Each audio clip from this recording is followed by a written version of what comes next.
사연의 조각들 구독자 여러분, 제 이름은 박서연, 나이는 52입니다. 저는 이 도시의 후미진 골목에서 밤에만 문을 여는 작은 식당을 혼자 운영하고 있습니다. 제 인생은 이 작은 가게의 주방처럼 뜨겁고 고되고 그리고 아주 외로웠습니다. 남편과 사별하고 유일한 아들놈은 결혼해서 멀리 떠나버린 뒤 제게 남은 것이라곤 이 가게와 빚뿐이었습니다. 매일 밤 취객들의 푸념을 들어주고 빈 그릇을 치우고 새벽녘에 홀로 남아 소주 한 잔을 털어넣는 것이 제 삶의 전부였죠. 사랑이요? 욕망이요?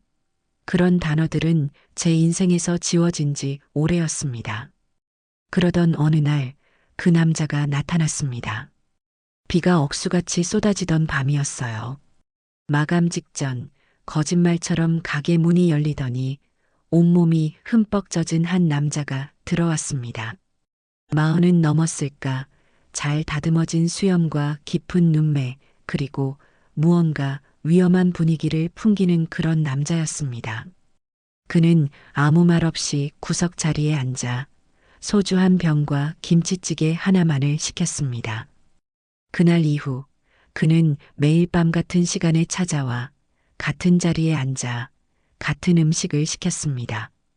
그는 말이 없었습니다. 그저 묵묵히 술을 마시고 제가 끓여준 찌개를 비우고 계산을 하고 사라졌죠. 하지만 이상하게도 저는 그의 침묵이 편안했습니다. 그의 깊은 눈동자 속에서 저와 같은 종류의 지독한 외로움을 읽었기 때문일까요? 그렇게 몇 달이 지났을 때 제게 위기가 찾아왔습니다. 가게 월세가 석 달이나 밀려 건물주가 사람들을 끌고 와 가게를 뒤집어 엎기 시작했습니다. 오늘까지 돈 못 갚으면 이 가게 당장 뺄 줄 알아. 그들의 고함 소리에 저는 두려움에 떨며 고개를 숙일 뿐이었습니다. 바로 그때였습니다.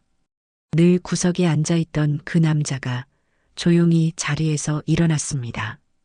그는 제 앞을 막아서더니 건물주를 향해 나지막이 말했습니다. 그래서 얼마면 됩니까? 그의 목소리에는 이상한 힘이 있었습니다. 등치 좋던 남자들은 그의 눈빛에 압도되어 깽가까지 요구하며 물러났죠. 그가 떠난 뒤 남자는 말없이 제 앞에 묵직한 쇼핑백 하나를 내려놓았습니다. 그 안에는 1억 원이라는 제 평생 만져본 적도 없는 거액의 현금이 들어 있었습니다. 저는 기겁하며 돈을 돌려주려 했지만 그는 제 손을 막았습니다. 이건 그냥 드리는 게 아닙니다. 이 가게에 대한, 그리고 사장님에 대한 제 투자입니다. 제가 이 가게의 동업자가 되고 싶습니다. 그날 밤 가게 문을 닫고 저희는 처음으로 마주 앉아 함께 술을 마셨습니다. 그의 이름은 강태호. 그는 자신의 과거에 대해 아무것도 말하지 않았고 저도 묻지 않았습니다. 그저 서로의 외로운 눈빛을 바라보며 말없이 술잔을 기울일 뿐이었죠. 술 기운 때문이었을까요? 아니면 그의 다정함 때문이었을까요? 저는 제 모든 서름을 그에게 쏟아내며 펑펑 울었습니다. 그는 아무 말 없이 제 어깨를 감싸 안아주었습니다. 그리고는 제 젖은 눈에 입을 맞추었습니다. 서연 씨, 당신 우는 모습, 오늘이 마지막이었으면 좋겠어. 이제 내가 당신 옆에 있을게. 그의 단단한 팔뚝과 뜨거운 입술 앞에서 제 이성은 완전히 녹아내렸습니다. 저는 지난 10년간, 아니, 평생 느껴보지 못했던 격렬한 쾌락과 안도감 속에서 이 낯선 남자의 여자가 되었습니다. 그날 이후 제 인생은 180도 달라졌습니다. 그의 투자 덕에 가게는 멋지게 리모델링했고 손님도 늘었습니다. 무엇보다 제 곁에는 그가 있었습니다. 그는 낮에는 든든한 동업자로, 밤에는 뜨거운 남자로 제 옆을 지켰습니다. 저는 생전 처음으로 누군가에게 보호받고 사랑받고 있다는 느낌을 받았습니다. 하지만 그 행복은 그리 길지 않았습니다. 어느 날 밤 험악한 인상의 사내들이 가게에 들이닥쳤습니다.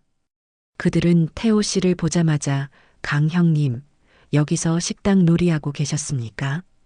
회장님께서 형님을 애타게 찾으십니다. 라며 비아냥거렸습니다. 태호 씨의 얼굴이 싸늘하게 굳어졌습니다. 그는 저를 자신의 등 뒤로 숨기더니 제가 한 번도 본 적 없는 차가운 목소리로 말했습니다. 나는 이제 그쪽 사람이 아니다. 다시는 찾아오지 마라. 내 여자 앞에서 손벌은 나쁘게 굴면 그땐 니들 손모가지 잘릴 줄 알아.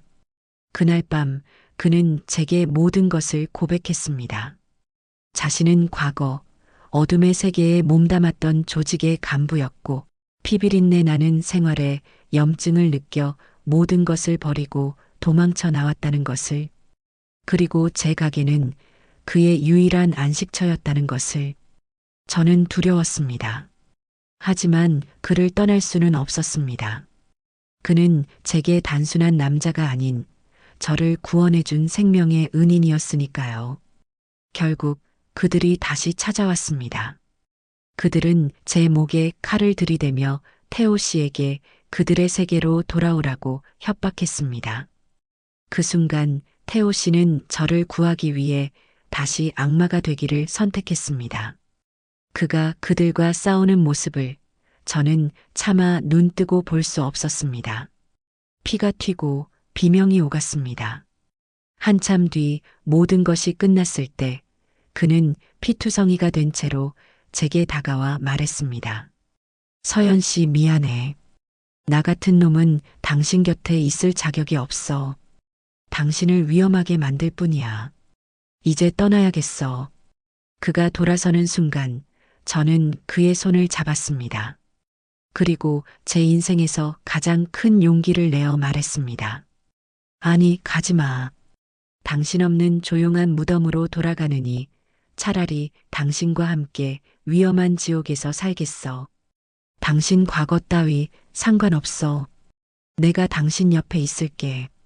구독자 여러분, 저희는 지금 모든 것을 정리하고 아무도 모르는 작은 바닷가 마을로 떠나왔습니다. 여전히 그의 과거가 우리를 위협할지도 모릅니다. 하지만 저는 두렵지 않습니다. 제 옆에는 저를 위해 모든 것을 내던진 이 남자가 있으니까요. 제 선택이 과연 옳은 것이었을까요?